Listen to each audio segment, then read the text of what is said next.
The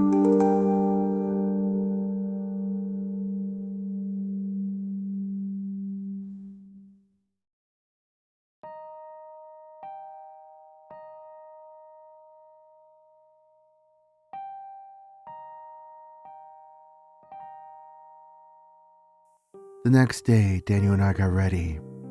We packed our dressers, backpacks that the thing had given us, with a few sets of clothes, 2 notebooks with a lot of pens for the map, a bottle of water each, a box of saltines, and a wind-up flashlight. We weren't too worried about food since what the thing brought us came from below anyway. Plus, when Andy had left, she left with almost nothing and still survived a year. People seemed more cooled off, offering to help us pack and making us feel better about our decision, though I could tell they still disagreed. Grace approached me at one point and handed me a spare deck of cards. I'm not sure if you'll ever get the chance, but I'll bet if you get to stop, it'll be as boring as it is up here. I smiled at her. Thanks, Grace. I'll miss you. I'll miss you too, honey. Benjamin gave us a few berries that he had stockpiled from old toys and remotes the thing had brought us. Just in case you find a real flashlight down there, he told me. As I packed, Ethan sat with me, keeping me company. We laughed and reminisced about the last 4 years. Despite living in the house and being bored, we always found something interesting to talk about. Bee sat in the opposite corner of the room pretending to read, but I could tell she was listening. I heard her chuckle alongside us occasionally. I was going to miss them. As the world grew dimmer and dimmer outside, the anxiety in my chest grew as well. I couldn't believe I was actually doing this. Images of the creature flashed in my brain. I was going to be down there with it. That thought alone was horrifying. Who knew what else lay beneath us? I had to remind myself that it wasn't for me. It was for the others. For Andy. Finally, nighttime hit, and we all gathered in the bedroom. We said our goodbyes to one another. Grace, Claire, and Benjamin. Frank nodded to us from the corner. You better be safe, Jan said with teary eyes. and come back to us in one piece, all right? Of course, I said with a smile. Admittedly, I was holding back tears as well. Be safe, man. Ethan said as he hugged me. Be back in no time, I muttered. I released him to see Bee standing there waiting. She said nothing. Just gently slid her arms around my waist and laid her head on my shoulder. I turned and kissed her head. See you soon, Bee. With that, everyone shuffled into the bedroom, shut the door and locked it. I said a quick prayer that this wasn't our last time seeing them. Daniel and I made our way to the kitchen door. We both placed our hands on the pantry. Are you sure you want to do this, kid? There's no going back. I nodded. I have to. Are you? I was ready a long time ago.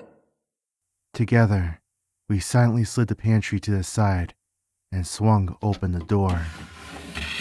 The scent of mildew and age hissed as we slipped into the old, empty yellow room. The air was cold and stale, carrying only the sound of mine and Daniel's shallow breathing. The window on my right was caked with dust and moisture stains. Unseen beyond it was the sinister dark hills outside. The orange shag carpet had been matted down with the perfect path from the past years of a routine I would no longer run, now accompanied by a dark crimson stain that smeared to the furthest wall opposite from me. Another door hung open, revealing the darkness beyond. No matter how many times I had seen that open doorway, the dread never went away. Together, Daniel and I started forward, making sure not to make a sound. We reached the doorway and clicked on the wind-up flashlight.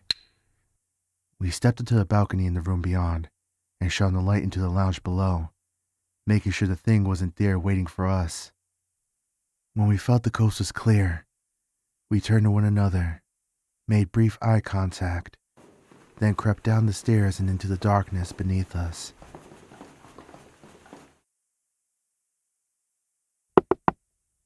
The signal was erratic and frantic, and I could hear the knuckles of whoever it was accidentally hitting the door more than intended as their hands shook.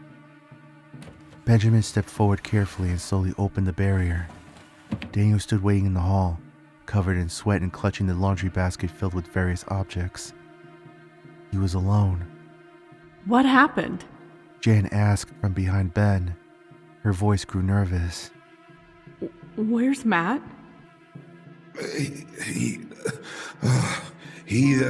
The thing, he didn't make it. Dan panted darkly. A collective silence fell over the room before Grace started to cry softly. We all took a minute before continuing. What did you guys, what happened? Daniel held up the laundry basket in his arms. This was already waiting for us when we opened the door. He set it down, and people crowded around, sorting through its contents. There's food in here, Claire pointed out. and books, and clothes. This was just sitting there? Asked Ben. Daniel nodded. Who left it for us? Do you think somebody is down there? Dan shook his head. I don't think anything could survive with that thing. Did you see it? Ethan asked. Yeah, I did. He didn't push further. Do you think that thing? Could it have... B asked, gesturing to the basket. A chill ran down my spine at the thought. If what she was implying was correct, then the creature downstairs had known we were hungry. It knew we needed to eat soon, or we would die. Jan didn't care about the specifics of where the stuff came from. Food was food. She began unloading the basket and separating out the contents. Goldfish, fruit snacks, old granola bars, and a box of Capri Sun. This is all of it. She spoke. She popped open the box of granola bars and turned to us. There's only 12 in here. I know we're all hungry, but everybody just takes one. We have to make sure this lasts. The fruit snacks we can probably ration out longer. It's not much, but it's something. She handed the box to me, and I began to go around, passing out one bar to everyone. Larry snatched it from my hand and tore open the wrapper viciously, scarfing down the bar in nearly one bite. Everyone else weakly thanked me, then did the same. When I got to Daniel, however, he shook his head. I'll eat later. I'm not hungry right now. Daniel, we haven't eaten in 2 weeks. You've got to eat something. He offered me a weak expression of reassurance. Don't worry, kid. I'll be all right. I just need a minute. I nodded. After we had all finished eating, Jan and Claire went to the kitchen to place the remaining food in the cupboards, then returned to the basket to sort through the rest of the items. 2 books, a couple of blankets, a computer keyboard, a bottle of bleach, and a few other miscellaneous items. As the group took inventory and discussed the implications of the basket, I noticed that Andy was nowhere to be found. I peered out of the door to see her standing at the end of the hallway, facing the kitchen. I slowly stepped out and made my way to her. Hey, everything all right? Oh, hi, Joel. Yeah, I'm okay. Just poor Matt. Yeah, I know. Everyone seems like they're trying not to focus on it. They're just in shock. Give it time. Yeah, I think you're right. I feel bad for Grace, though. They had gotten pretty close, I think. I know, she's such a sweetheart, too. Mark looked like he was getting to know him as well. At least he's got Jan. The two of them seem to like each other a lot. Yeah, I noticed. She said with a soft smile. Isn't it funny? If we had bumped into each other outside this place, we wouldn't have thought anything of it. Like ships passing in the night. But now that we're in this situation, I feel almost bad having lived like that. You're all such great people, and it's a shame we had to meet under the circumstances. It is pretty strange. I'm glad of all people to get stranded with in this place. I got trapped with people who are so kind. This could have been a whole nother story with a different cast. I think Clary gives us a bit of a glimpse into that reality. Andy quietly joked. I laughed. He's just scared. I'm not sure anyone on Earth has ever been in a situation like this. Who knows how to deal with it? You seem to be handling yourself well. You do too, she chuckled. Maybe on the outside, but on the inside, I'm freaking out. I laughed. I was too. You could have fooled me. You're so confident and calm all the time. It's honestly impressive. Ha. Just get to know me a little bit more. Start to see the holes in that statement. Well, depending on how long we're here for, I'm sure we'll have some time to. Yeah, unfortunately, I think you're right. After a beat of silence, she looked at me. I'm glad you're here, Joel. Well, I'm not glad that you're here, but I'm thankful. You, Bea, and Ethan have really helped me process the last couple of weeks. Oh, thank you, I said nervously. I hadn't expected that. I'm happy to have you too. She flashed me a smile, and I felt my heart flutter for a moment. Are you kidding me? I remember thinking. Now is not the time to start falling for someone. I guess I didn't stick to that way of thinking as well as I had hoped. I suppose it was something I had always been bad at. You should, come back to the room. I think they found an old Monopoly board in the basket. Ugh, finally, something to do around here. She joked as she joined my side. Together we headed back to join the others. The thing thrashed angrily against the door. Luckily, beneath the house was just as indestructible as above. I sat at an old decaying table in the dark room, sketching out the path we had taken so far to get here. I had almost forgotten how nice having furniture was. So far from the yellow room, we had headed down the first flight of steps. Surrounded by a suffocating darkness, I thought back to what the nameless man had said about the basement that first day. He had been right. This place was strange, even by the house's standards. The rooms looked like they had been cut straight out of another structure and placed down here with no rhyme or reason. Some looked like vacant offices, others looked like old 70s basements, and a few looked like old boiler rooms, complete with rusty pipes and busted furnaces. We had been creeping through for about 15 minutes when we reached the second set of stairs. They looked to be a fire escape from some sort of skyscraper. Daniel looked at me in the dark as we prepared to go down. I had never seen the last few rooms we had just walked through, but for him, this was the furthest he had ever been. Luckily, the creature was nowhere to be found. At least, not yet. Still, we were sure to tread lightly, especially from this point on. From here forward, it was all new territory.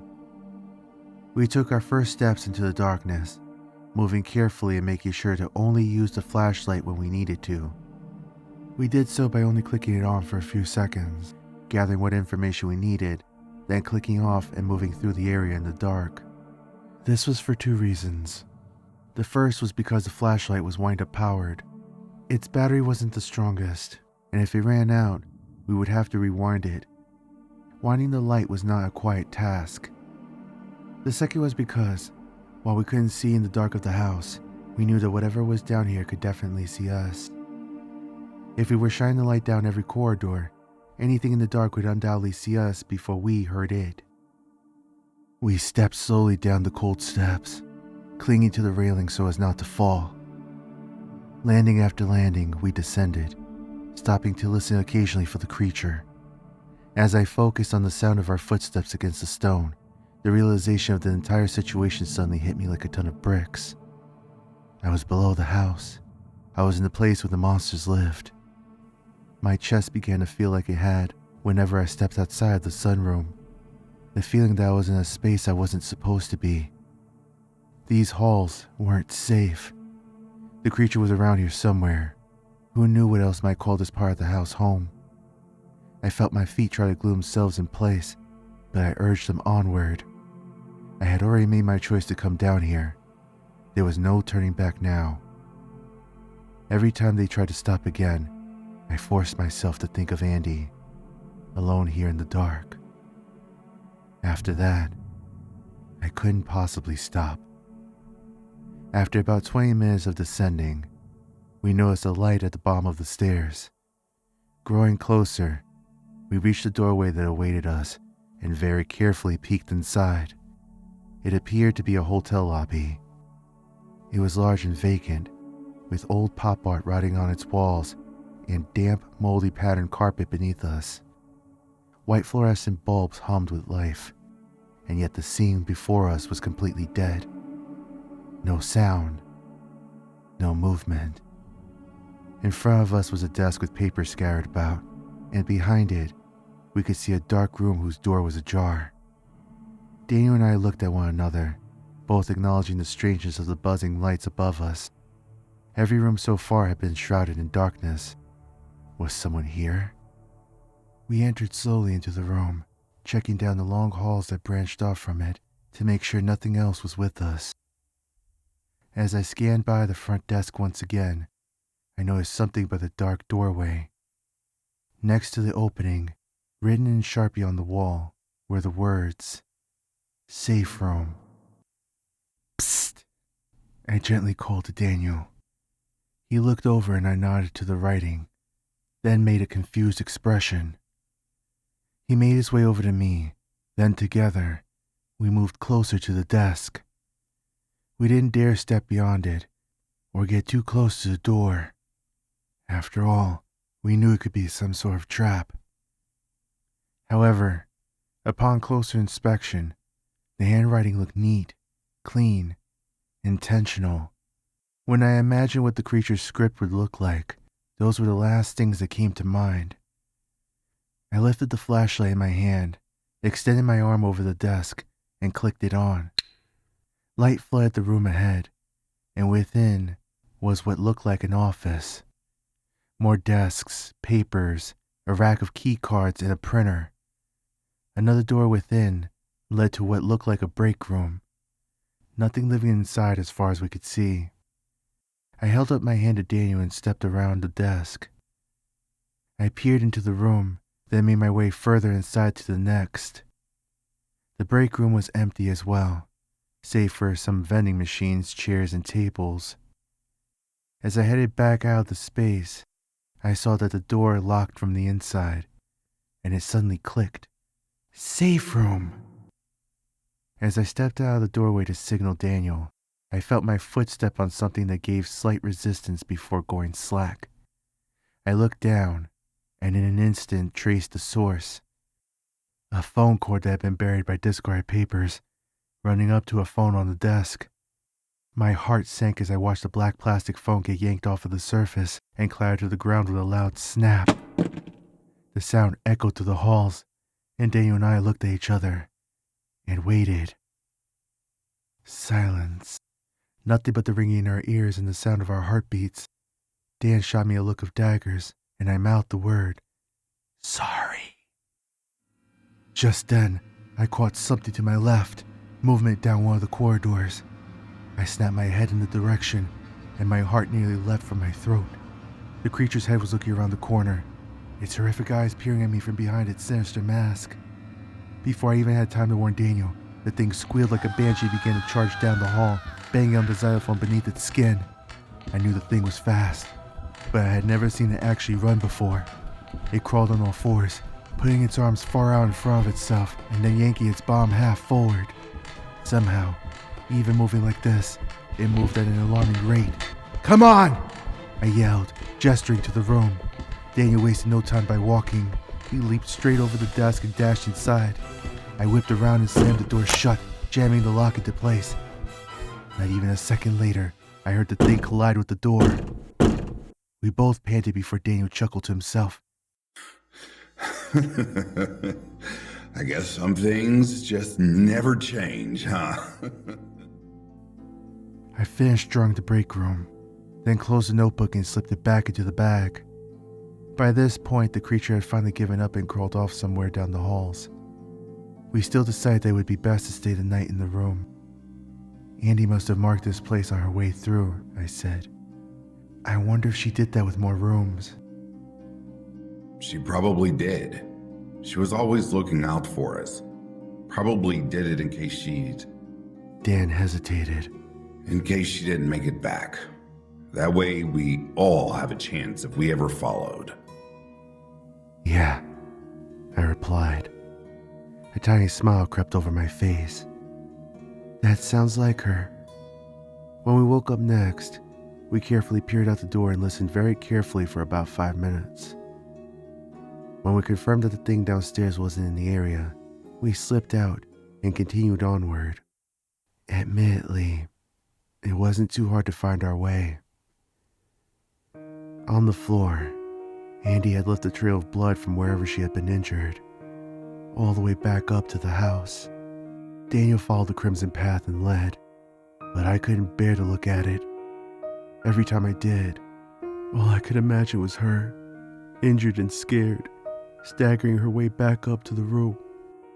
I couldn't even believe she had made it up the last 2 flights of stairs with how bad she had been bleeding. I kicked myself hard the further and further we got along the trail. I should have been with her, I thought. We continued this method until Dan stopped in his tracks right in front of a doorway. I stopped as well and looked at him. He turned to me and then pointed down to the blood trail.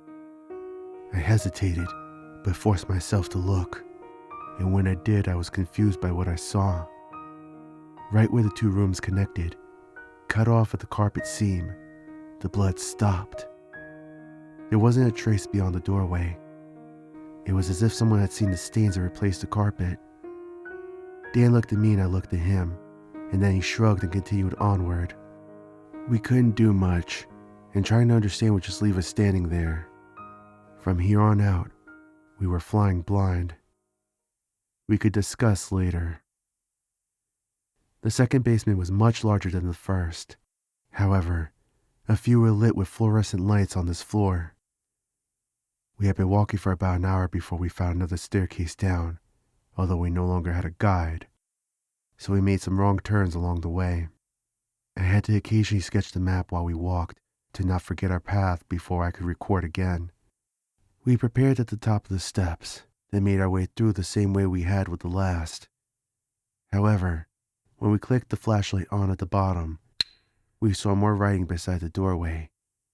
This time, in green spray paint. Fear struck me as I read the phrase, "Danger ahead." Daniel and I didn't move. I could tell that neither of us wanted to push forward. We had lived in the house for 4 years and thought we had learned all of the ins and outs of its rules. It was truly setting in now, how little we actually knew. I looked at Daniel and held out my hand. He looked at it, looked to me, then shook it. It was a silent acknowledgement. We both accepted whatever lay ahead. Together, we stepped through the door. The hallways we walked through were dark. They looked like they used to belong to an old school, with rusty lockers flanking either side of us and water dripping from old ceiling panels. Doors to classrooms were open to our left and right, and more corridors and halls went off in several directions. We decided to continue down the main corridor for now. It was the safest bet. As we approached its end, it turned off to the right, where a dim light was emanating. We thought it might have just been another lit room, until we heard a slight noise echo down the bend, alongside the faint sound of music playing.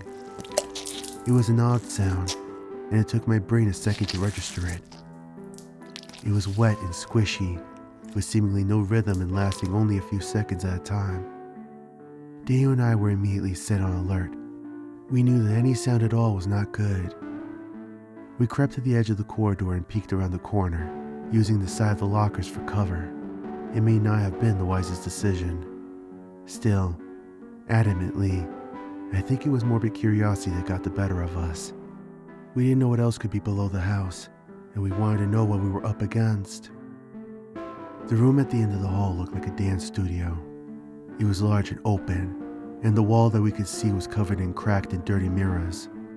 Mirrors that reflected the horror within the room. We could see figures moving about, 3 of them. For a moment, they looked like people dancing in costumes, but as my eyes adjusted to the light, they began to take in more detail. The people were not wearing costumes. They were ballerinas, their hair tied up in tattered buns, wearing swan masks. Their arms had been twisted and mutated, jutting in several directions like a bird's wings. A spiral of ratted feathers even sprouted and fanned outward from underneath the limbs. At the end of the wings, a single long black curved claw hooked outward, glistening in the ghostly blue light that the room provided. Their legs were long and slender and looked human. However, in place of feet, the limbs stretched into another black talon that spiked straight down into the ground, forcing the women to balance carefully. Their skin was pale, yet seemed to sparkle beneath the glow, and despite their mutilated features, their frames looked human and normal. As they moved, however, any illusion of humanity vanished. The swans jerked around violently, yet still moved about with the grace of a dancer. They thrashed horribly out of sync with the music that was filling the hall. The tune was faded and distorted, like a broken record. They spun and twirled around one another, stopping for their limbs to occasionally spasm before continuing. They were clearly dancing to some sort of twisted ballet.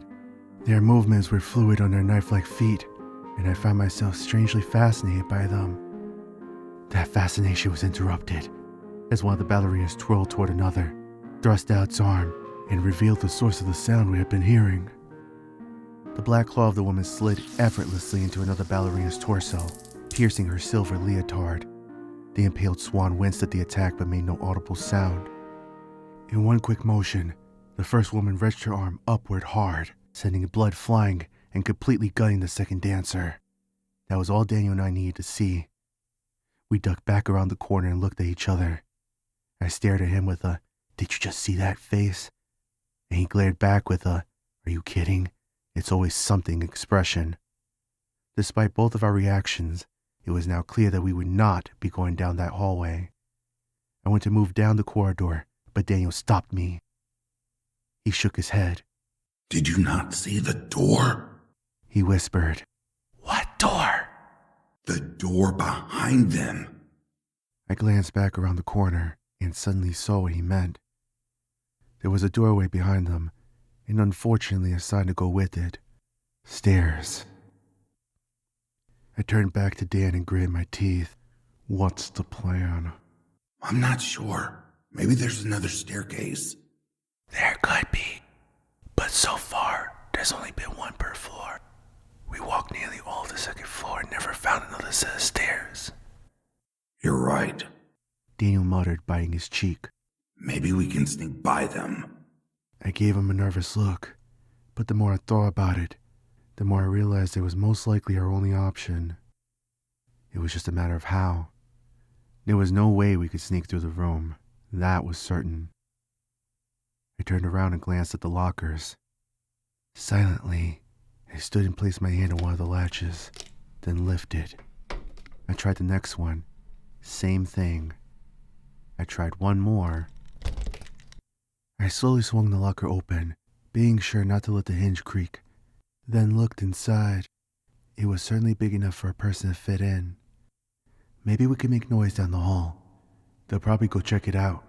If we hide in these, they'd go right past us. What if they check them? Well, then I think we just saw what will happen. We thought for a moment. Finally, Daniel stood and made his way over to the other side of the hallway. He too began trying lockers. I took that as an agreement to the plan. I looked back in my locker and saw an old, wet textbook lying on the bottom. Perfect. I took it and held it up to Dan. He had finally found an unlocked locker. I pretended to throw the book down the hall, asking for his opinion. He nodded, then climbed quietly into the vault and shut his door. My heart pounded with anticipation. If this didn't work, we were now trapped with the murderous harpies that knew we were here. I cut my thoughts short, not allowing them to stop me. I raised the textbook above my head and then threw it down as hard as I could.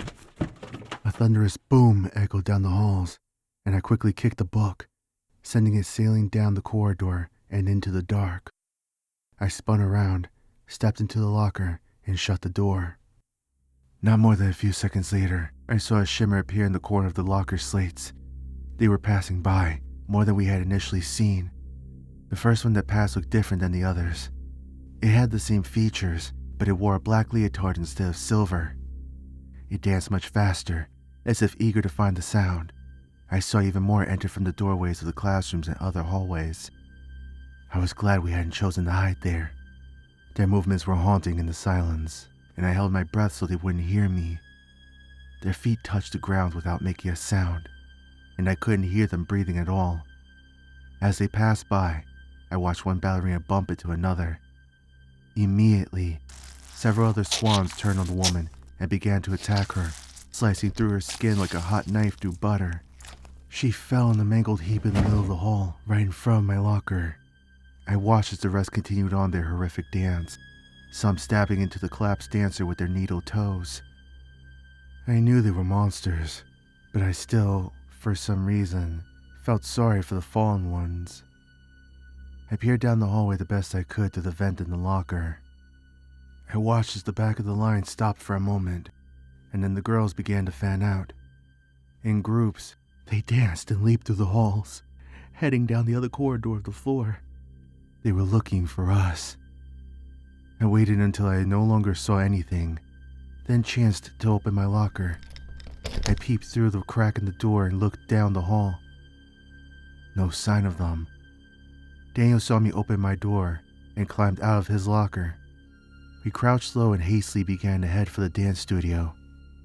As we did, I looked down at the lacerated ballerina on the ground. The cuts and slits looked all too familiar. I wonder if this is where Andy had. We stepped cautiously into the room. A single blue light bulb hung from the ceiling, and in the corner of the room, a record machine spun a far too worn record. The gutted ballerina lay lifeless in the center of the room, her entrails exposed.